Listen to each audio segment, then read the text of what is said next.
Genesis 43. Meanwhile, the famine became more and more severe throughout the land.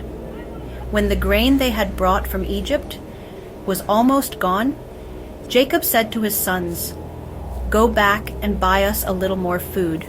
But Judah said, "The man warned us very sternly, 'You will not be allowed to see my face unless your brother is with you.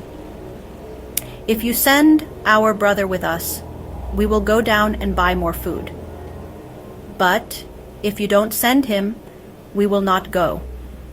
For the man told us, "You will not be allowed to see my face unless your brother is with you." "Why did you tell him you had another brother?" Israel asked. "Why did you have to tell him whether you had another brother?" "The man kept asking us questions about our family," they replied. "He wanted to know, 'Is your father still living? Do you have another brother?' We simply answered his questions. How could we know he would say, 'Bring your brother down here'?" Then Judah said to his father, Israel, "Send the boy with me, and we will be on our way. Then we will live instead of die, and our children will live. I personally guarantee his safety. If I don't bring him back to you, you can hold me responsible forever." If we hadn't wasted all this time, we could have gone and returned twice by now. So their father Israel finally said, "If it can't be avoided, then do this. Pack some of the best products of the land in your bags and take them down to the man as gifts. Balm, honey, spices, myrrh, pistachio nuts, and almonds. Also take double the money that was returned in your sacks, for it was probably a mistake. And take your brother. Get going. Return to the man at once. May God Almighty give you mercy as you go before the man, so that he will release Simeon and let Benjamin come back with you. But if I am to be bereaved of my children, so be it." So the men packed up their gifts and double the money, and they took Benjamin with them. They hurried down to Egypt and presented themselves to Joseph. When Joseph saw Benjamin with them, he said to the manager of his household, "Take these men to my home and slaughter an animal for a feast. I want them to eat with me this noon." So the household manager did as he was told and took the men to Joseph's home.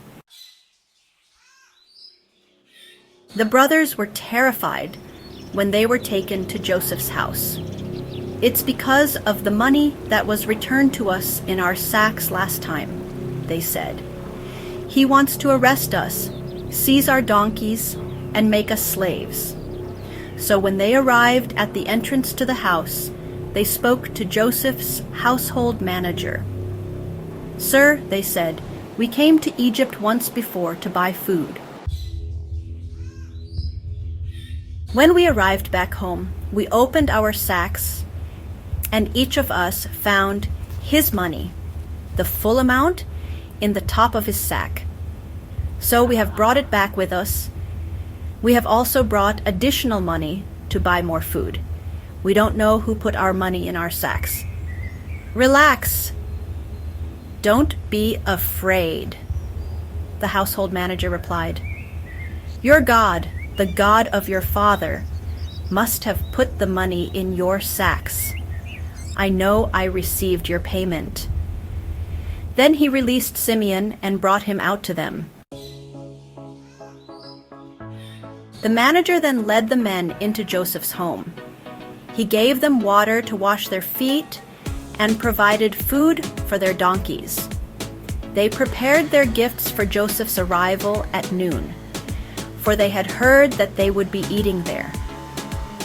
When Joseph arrived, they presented him with the gifts they had brought, and they bowed low before him. Joseph asked them how they had been.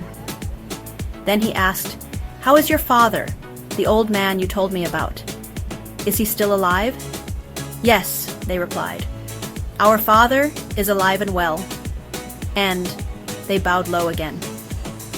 Then Joseph looked at his brother Benjamin, his mother's son, and asked, "Is this your youngest brother, the one you told me about?" Then he said, "God be gracious to you, my son." Then Joseph made a hasty exit because he was overcome with emotion for his brother. He went into his private room and wept there. After washing his face, he came out, and controlling himself, he ordered, "Serve the meal." Joseph was served at his own table, while his brothers were served at a separate table. The Egyptians who ate with Joseph sat at their own table, because Egyptians despise eating with Hebrews. The brothers were seated in the order of their ages, from the oldest to the youngest, and they looked at each other in amazement.